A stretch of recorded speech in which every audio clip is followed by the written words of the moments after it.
बच्चों, आज हम लोग नवोत्थान के फलस्वरूप जो स्थलाकृतियां निर्मित होती है उस पर चर्चा करेंगे। नवोत्थान के फलस्वरूप प्रमुख निर्मित स्थलाकृतियों में घाटी में घाटी, दूसरा शीर्ष बिंदु, तीसरा नदी वेदिका या नदी सोपान और चौथा अधःकर्तित विसर्पण प्रमुख है। आज हम लोग इन्हीं स्थलाकृतियों पर चर्चा करेंगे। तो सबसे पहले हम लोगों को घाटी में घाटी, जिसे अंग्रेजी में वैली इन वैली कहा जाता है, उसके बारे में या उसकी व्याख्या हम लोग करेंगे। तो जैसा कि हम लोग जानते हैं, नवोत्थान के फलस्वरूप नदी के उच्च भाग अर्थात नदी के उच्च प्रवाह और निम्न प्रवाह के बीच भूप्राकृतिक विसंगति उत्पन्न होती है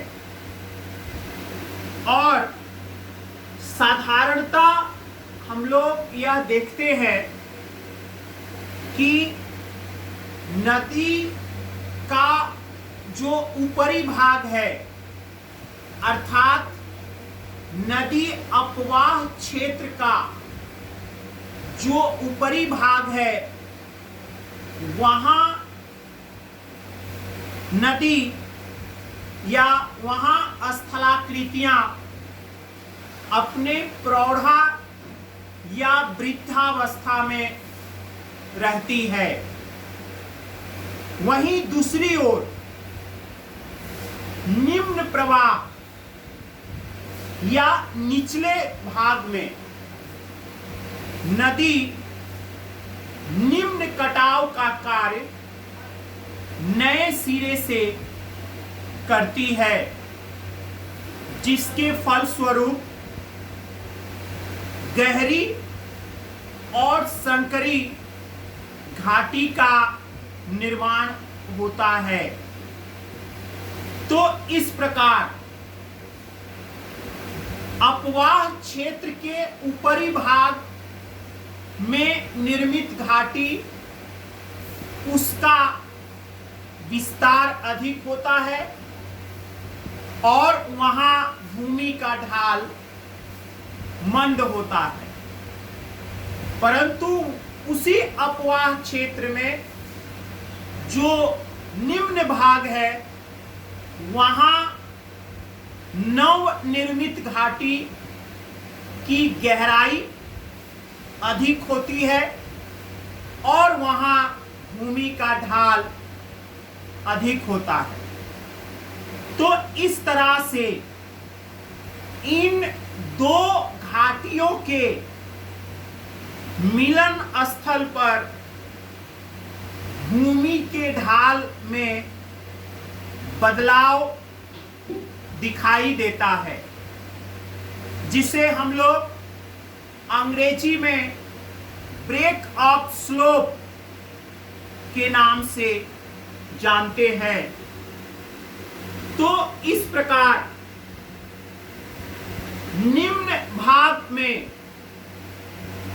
जो नव निर्मित घाटी बना, उसका अगर हम लोग अनुप्रस्थ परिच्छेदिका तैयार करें अर्थात उसका क्रॉस प्रोफाइल बनाएं, तो हमें यह दिखाई देगा कि पुरानी नदी घाटी के बीच नई नदी घाटी स्थित है। तो ऐसे घाटी को हम लोग वैली इन वैली या आपका द्विचक्र घाटी, टू साइक्लिक वैली के नाम से जानते हैं। तो बच्चों, ये आपका प्रथम स्थलाकृति है। इससे संबंधित एक चित्र भी आपको देखना चाहिए। जैसे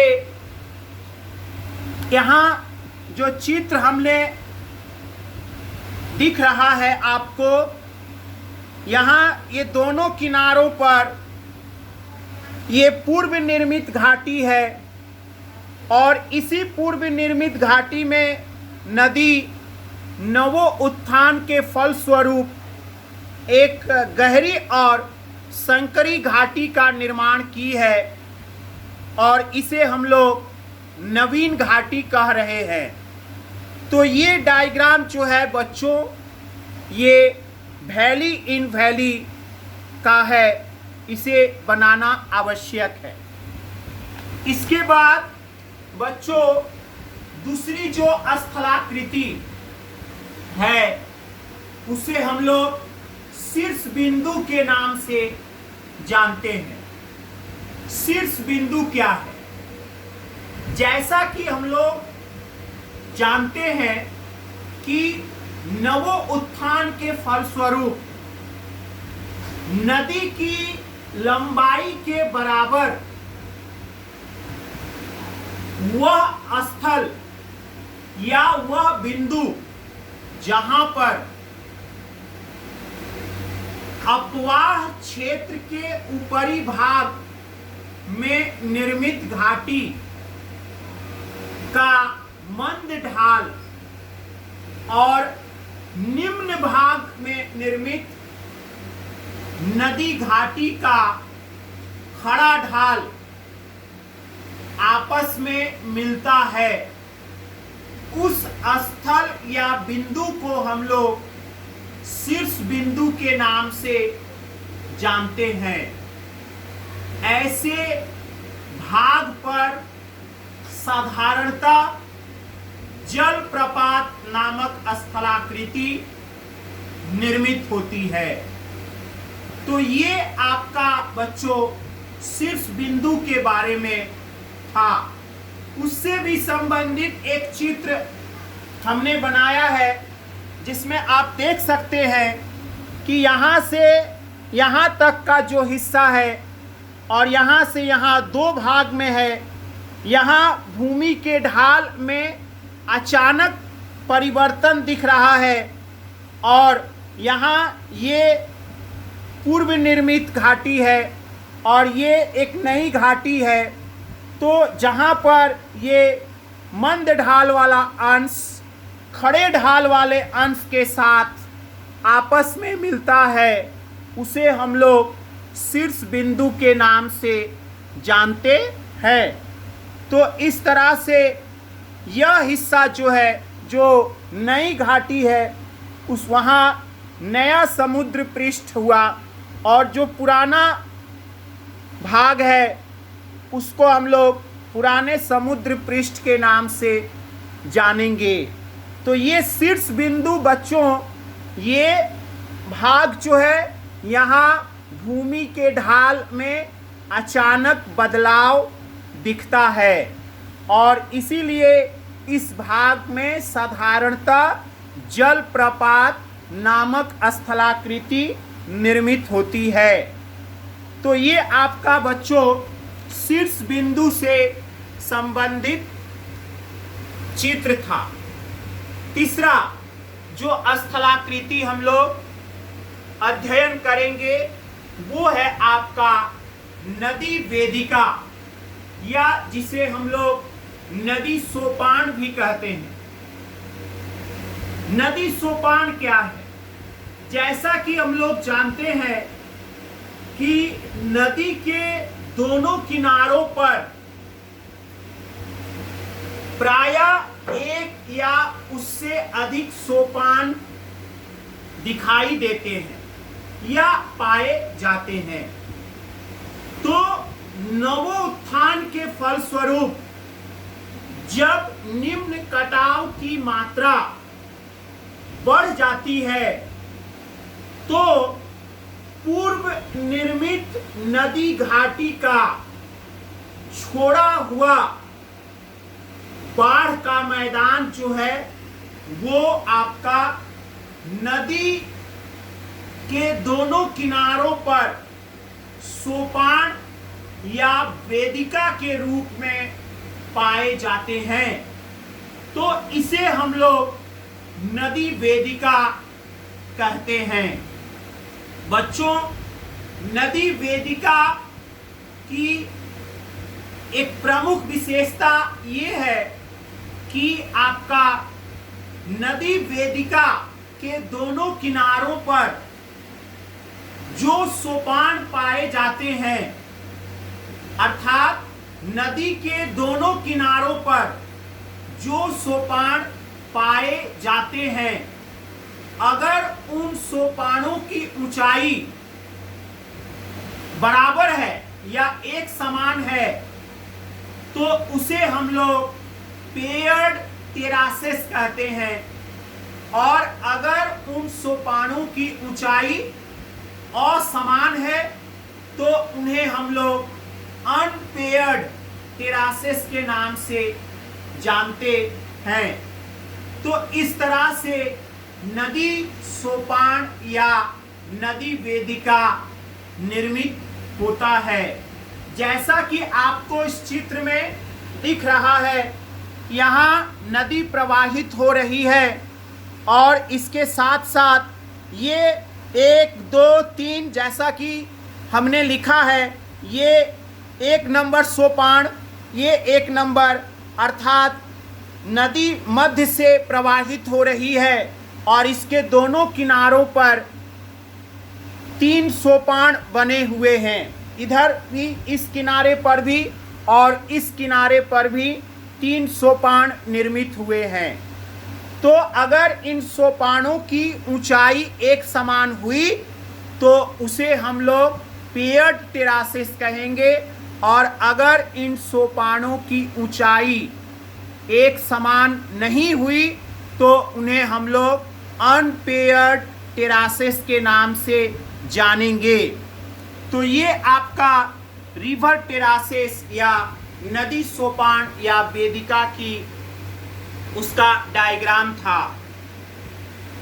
अगला जो स्थलाकृति है वो है आपका इंसाइज्ड मिएंडर, या जिसे हम लोग हिंदी में अधःकर्तित विसर्पण के नाम से जानते हैं। तो जैसा कि हम लोगों को पता है कि प्रौढ़ा तथा वृद्धावस्था में नदी के प्रवाह मार्ग में बहुत सारे मोड़ पाए जाते हैं। तो नवोत्थान के फलस्वरूप नदी मोड़ों पर कटाव का कार्य अधिक करती है।